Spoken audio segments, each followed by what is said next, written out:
Hi guys and welcome back to TomTalks. You know what to do? Like, share, subscribe, comment, all that good stuff. Today, gonna be a bit of a short one. We're just gonna go over the nominees for the Mercury Prize, which is one of the most prestigious awards in music, in the UK anyway. Let's get straight into it. So there's a few albums on here that I have not heard of before. Fergus McCready's Forest Floor, Gweno's Treasure, Jessie Buckley and Bernard Butler's For All Our Days That Tear the Heart. Not heard of those ones. I will definitely check them out though, and when the video for Who's Won has come out, I will say what I say about them then. So the other nominees, the ones I have heard of. Harry Styles, Harry's House. Not fully got into this project yet. I've heard a fair few of the songs from it. This is sounding like it's probably Harry Styles' best album in my opinion. As It Was is not a song I'm a fan of personally, but a lot of the other tracks on there were like chill, they were good. Harry has always stood out as the most talented member of One Direction. I mean, I don't think I'm going to love the album, so whether it should be on here or not is, but you know, it is what it is.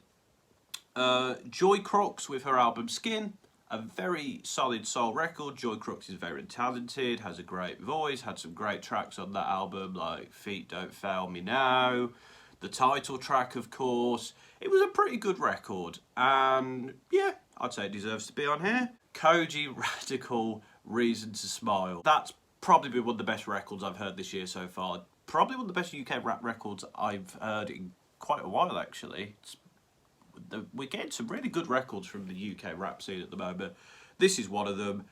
Probably one of the ones that people might not have heard of, because Koji Radical is known in the UK rap scene, but he's not like known in like the mainstream.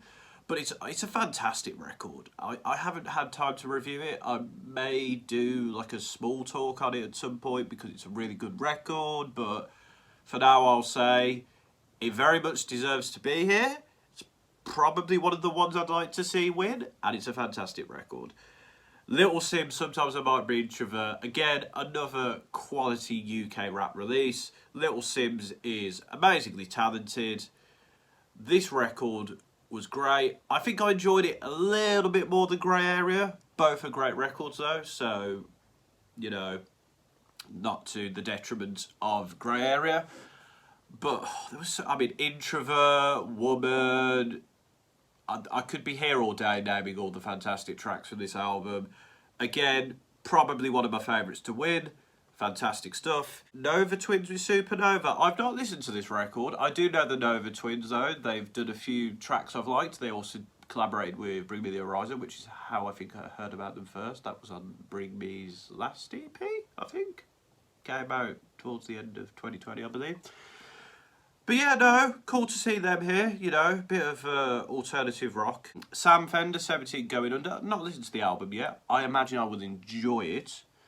Sam Fender is an artist who I enjoy. I don't love his music, but again, I imagine it's a decent record.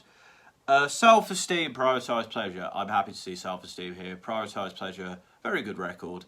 I do this all the time, of course. One of my favourite tracks of last year.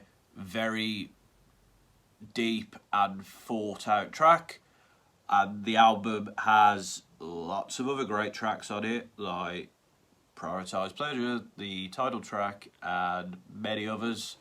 It's a great record, and again, probably not one I'd pick to win, but very much deserving to be here. Self-Esteem, very talented. I will be going to see it next year. Wet Leg with their self-titled album, a very good indie rock album with quite a lot of feminism on there, which is good to see because I think female artists in indie rock probably aren't championed as much as they should be. So it's good to see Wet Leg being championed. They were great live. Your Mom is probably my favourite track of theirs. They've got loads of other great tracks as well, but you should definitely check Wet Leg out, and that album deserves to be here. And finally, Yard Act with The Overload. I've not fully delved into Yard Act yet. But from the stuff I've heard, they're pretty decent. They probably deserve to be here. Notably, there's a few albums on this list that I can't see. Probably the one that springs to mind the most is Dave's We're All Alone in This Together. I don't know how this did make that list. Oh, that was probably my favourite album of last year. I love that album. And Dave was, I mean, he won it for Psychodrama, so I don't understand why that album is not here. Strange for me. Florence the Machine's not here either. Very surprised about that. Her new record sounded like it was going to be pretty good. And there's probably other records on here that I haven't talked about, maybe, that maybe should be here. Oh, okay, here's some of the others they talked about. Well, Adele's not on here for 30. 30 was a good album, but I didn't love it. Charlie XCX's Crash, I mean, I don't mind that. I enjoy Crash, but I don't love Crash, so yeah. That's just some of the nominees they thought should have been on here. I'm looking at like a BBC article about it, so yeah. I am pretty happy with that list. Good variety of music on there. Some great albums, some good albums, some stuff that is probably fine. But yeah, I will definitely be delving into the albums I've not heard before it gets announced. And yeah, I can't wait to see who wins. But what are your thoughts on this year's Mercury Prize? Are you happy with the nominees? Are you, like me, thinking, where's Dave? Where's Florence the Machine? Maybe there's someone else I haven't mentioned that you think should be on the list. But we'll wait and see who wins. Until next time, folks, this has been another TomTalks.